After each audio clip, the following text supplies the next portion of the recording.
Bonjour, nous sommes le vendredi 8 juillet 2016.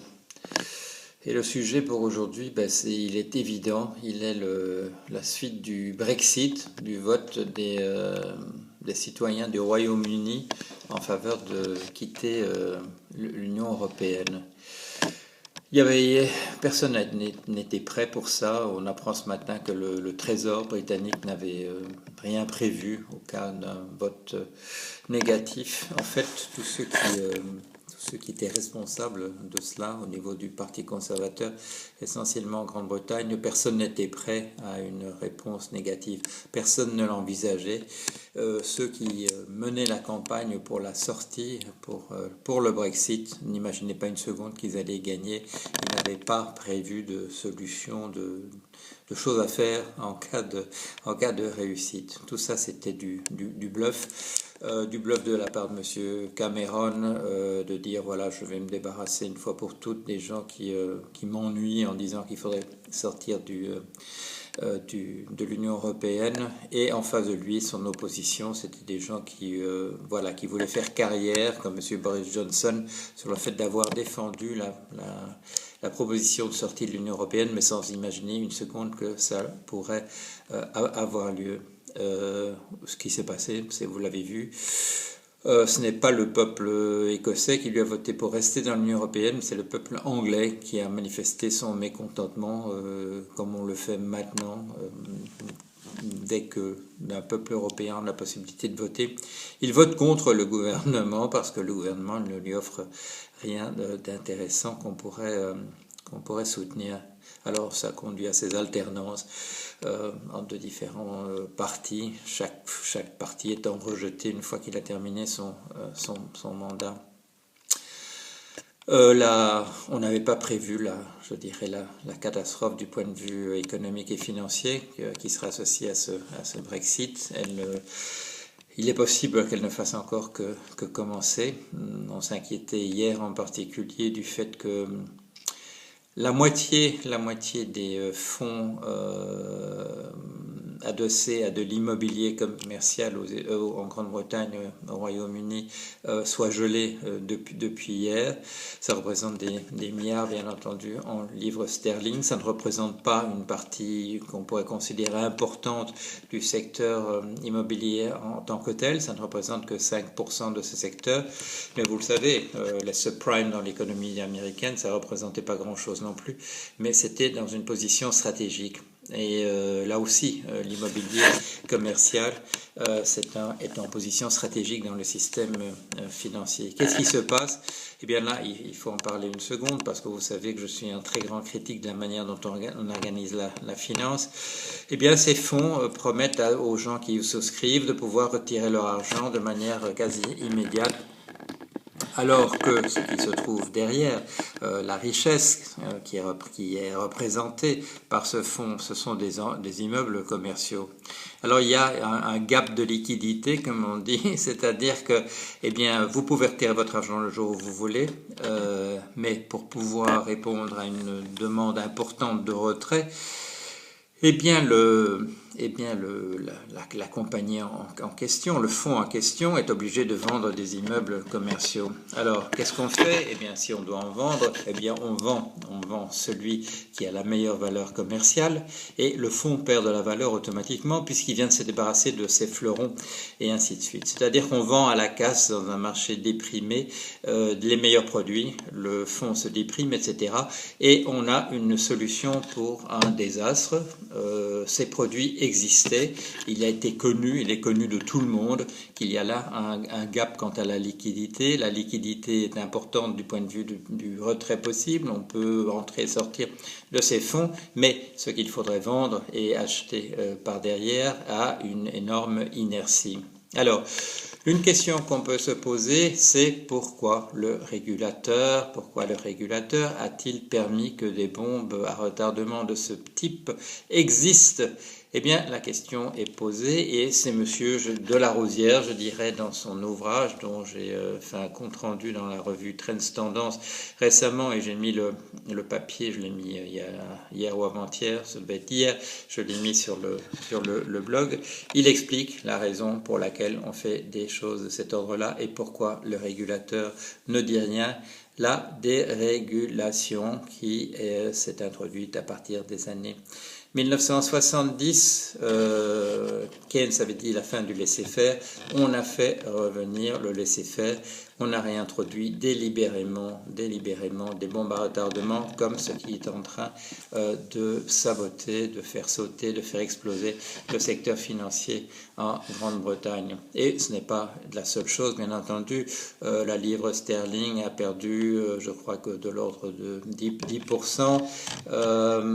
Les banques anglaises ont perdu des sommes considérables. Je crois qu'elles ont perdu un tiers de leur valeur depuis le vote. L'indice de confiance du public, on apprend ce matin, a perdu 9 points d'un coup. Ça s'est vu une fois dans les années 90. Voilà, le système financier économique britannique ne peut pas résister. Il ne pouvait pas résister à une mesure comme celle du retrait de l'Union européenne. Or, c'est ce qui a été voté. Monsieur Cameron, le Premier ministre, a donné sa démission et le débat se pose maintenant entre Madame Theresa May, candidate, et Madame, j'oublie son prénom, mais son nom de famille c'est Leadsom. Il y aura une femme Premier ministre conservatrice en Grande-Bretagne. Ce sont des personnes qui sont très contestées. Vous avez pu voir peut-être une vidéo d'un politicien, Monsieur Kenneth Clarke, qui se trouvait devant une caméra, il ne le savait pas, et il bavardait à bâton rompu et a décrit de manière extrêmement réaliste la situation dans laquelle se trouve le Parti conservateur et la politique en général en Grande-Bretagne. À cela, vous l'avez peut-être vu, vient se combiner en Grande-Bretagne le dépôt du rapport Chilcot. Je crois que ça faisait 7 ans qu'il était en marche. C'est un rapport qui avait été demandé par le public sur le déclenchement de la guerre d'Irak en 2003. Comme tout le monde le fait remarquer, ce qui apparaît finalement dans ce rapport, qui paraît 13 ans plus tard, ce n'est rien d'autre que ce qui était dit par M. Robin Cook. Robin Cook, qui était ministre des Affaires étrangères de M. Tony Blair en 2003 et qui avait donné sa démission en expliquant pourquoi, quand la décision avait été prise pour la Grande-Bretagne de partir en guerre en Irak aux côtés des forces américaines. Rien de neuf, non. Qu'est-ce qui s'est passé? Pourquoi est-ce qu'on croit apprendre quelque chose quand on voit dans le rapport Chilcot qui est très bien fait? Il y a 6000 pages, donc c'est très complet. Pourquoi se fait-il que quand on voit dans ce rapport quelque chose qui est écrit, qui avait été dit par le ministre des Affaires étrangères à l'époque? Eh bien parce que la position du ministre des Affaires étrangères était hérétique et donc il a fallu 13 ans pour transformer ce qui était une description exacte, véridique, en quelque chose qui ne soit plus hérétique. Ça a pris 13 ans. Donc c'est pas que ce qui est dit soit neuf, mais c'est qu'on reconnaisse que ce n'est pas du truc absolument farfelu. Pour moi, vous vous en doutez, c'est quelque chose d'assez familier. On me présente comme des grandes découvertes, des choses que j'ai dites il y a pas mal d'années. Mais quand moi je l'ai dit à l'époque, c'était hérétique. Vous savez que le fonds de commerce de la psychologie, depuis pas mal d'années, c'est de découvrir avec sonnerie de trompette, etc., de redécouvrir péniblement en un siècle tout ce que M. Sigmund Freud avait dit. Mais ce que M. Sigmund Freud avait dit, c'était hérétique. Et quand on le répète plus tard dans les couloirs des universités, etc., quand il y a les prix Nobel décernés, ce n'est plus hérétique. Donc c'est finalement découvert. C'est un de mes fils qui me disait hier, et il ne se souvenait plus d'où venait exactement la citation, mais le prophète ne voit pas dans l'avenir, le prophète il sait lire le présent, alors qu'autour de lui tout le monde est plongé dans le passé. Voilà, c'est comme ça que ça marche. Ça explique peut-être aussi pourquoi on m'a asséné du prophète avec tant de générosité dans les années 2007-2008. Alors cette crise en Grande-Bretagne, donc accusation de M. Blair, voilà, officielle sur ce qu'il a, son entrée en guerre. C'est aussi une remise en question de toute la philosophie de M. Blair, the third way, la troisième voie. La troisième voie, c'était ce qu'on appelle aussi, voilà, en France on appelle ça le libéral socialisme. Si vous vous demandez ce que c'est, vous pouvez voir, on trouve ça au gouvernement en France, c'est quelque chose qu'on peut observer dans la vie de tous les jours. C'est une trahison des idées socialistes pour passer à autre chose. On ne sait pas trop en France, je vois, c'est une chose qui n'est pas très connue, c'est que d'où vient cette idée, d'où vient cette philosophie de M. Blair, Tony Blair à son époque. Eh bien, c'est la théorie d'un certain M. Anthony Giddens, un sociologue britannique, que j'ai bien connu. Il est un peu plus âgé que moi, je crois qu'il a 7 ou 8 ans de plus que moi, mais à l'époque où moi j'étais un jeune professeur à l'université de Cambridge en anthropologie, dans le département d'à côté, voilà, dans le même bâtiment, il y avait le SPS, Social and Political Sciences, les sciences politiques et sociales, et à la tête de ça se trouvait M. Anthony Giddens. Il y avait deux de mes collègues qui fréquentaient assidûment ces séminaires. Moi, je n'y allais jamais. Je trouvais que c'était pas très intéressant. Il y avait dans le même bâtiment il y avait History and Philosophy of Science, histoire et philosophie des sciences. Et ça, c'était un truc où on me voyait à tous les séminaires. Je rencontrais des gens importants comme M. Braithwaite, M. Gerald Holton. C'était dirigé par Mme Mary Hesse. Et là, on avait chaque semaine, comme dans notre département d'anthropologie, on avait des discussions véritablement importantes sur l'histoire et la philosophie des sciences. Et pendant ce temps-là, il y avait dans le département de sciences politiques et sociales, dirigé par M. Giddens, qui vit toujours, il y avait, voilà, on défendait en particulier ces New Rules of Sociological Methods, les nouvelles règles de la méthode sociologique. Et en fait, ce que faisait M. Giddens, présentant ça comme étant les nouvelles règles de la pensée sociologique, c'était exactement ce que nous, on faisait les anthropologues. J'ai regardé hier soir, j'ai regardé un peu la notice de M. Giddens et on présente comme une invention à lui ces nouvelles règles de la sociologie qui étaient en fait pour nous, ça venait essentiellement de Bronislaw Malinowski, l'anthropologue polonais qui avait révolutionné l'anthropologie britannique dans les années 1920. Quand ça vient pas de M. Malinowski, ça vient de ses élèves. Ceux-là, je les ai connus. M. Malinowski est mort en 1944, moi je suis né en 1946, j'ai pas donc eu beaucoup l'occasion de le rencontrer.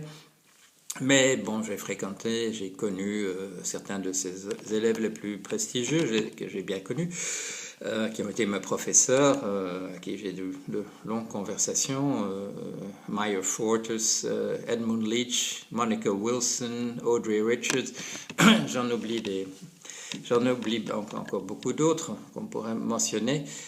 Ces gens avaient constitué une manière de penser, une manière de faire de la science sociale. Et Monsieur Giddens recyclait ça comme étant les nouvelles règles de la pensée sociologique. Ben, pourquoi pas pour les sociologues? Mais enfin, c'était quand même pas sorti de son cerveau. Alors, il est l'inventeur de la troisième voie, donc du libéral socialisme, qu'il appelle lui-même, il appelle ça aussi un centrisme radical. Bon, enfin, c'est l'expression qu'il utilise. Il a introduit ses idées dans des livres des années 90, et en particulier un qui s'appelle Beyond Left and Right, ou bien Beyond Right and Left, je ne sais plus, au-delà de la dichotomie droite-gauche. Ça vous rappelle des choses, n'est-ce pas? Vieux slogan de la droite, vieux slogan de la pensée fasciste dans les années 30, il n'y a plus de droite et de gauche. Monsieur Giddens est aussi un promoteur de ce qu'il appelle le small pictures. Le small pictures, c'est en modifiant nos actes dans la vie quotidienne.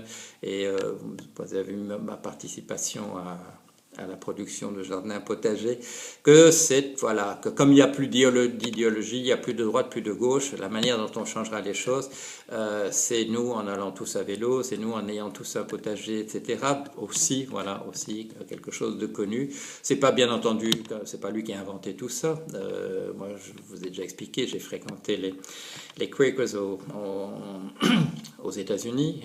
Ce sont les gens qui ont inventé au XVIIe siècle les notions de frugalité volontaire, qui ont inventé le pacifisme, qui ont inventé cette image des small pictures au XVIIe siècle en tant que secte protestante dissidente, et qui a eu un rôle tout à fait majeur aux États-Unis, et en particulier dans la pensée d'extrême gauche aux États-Unis, quand ACLU, American Association for Civil Liberties, American Civil Liberties Union, ACLU, c'est une émanation des groupes Quakers. Ça a joué un rôle dominant dans l'acquisition des droits civiques de la population afro-américaine.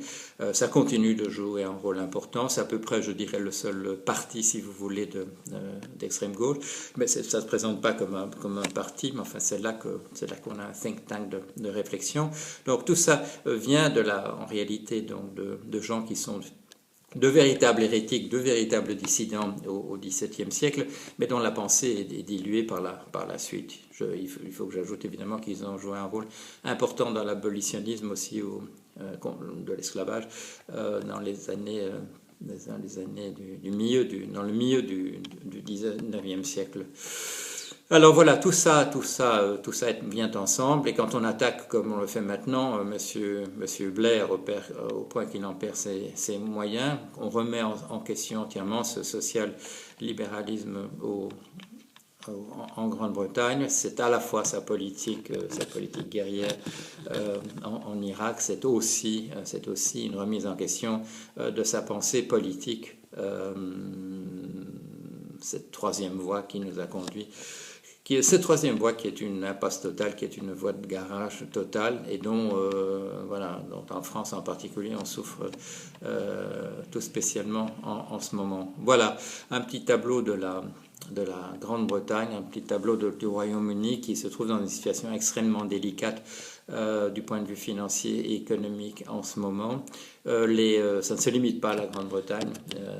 Monsieur Renzi a raison en Italie, d'une certaine manière, de dire que les difficultés toutes particulières des banques italiennes sont liées au Brexit, et il y a d'autres effets qui sont en train de se produire. L'Union européenne elle-même n'est absolument pas préparée à ce vote qui a eu lieu le 27 juin de sortie de la Grande-Bretagne dans l'Union européenne.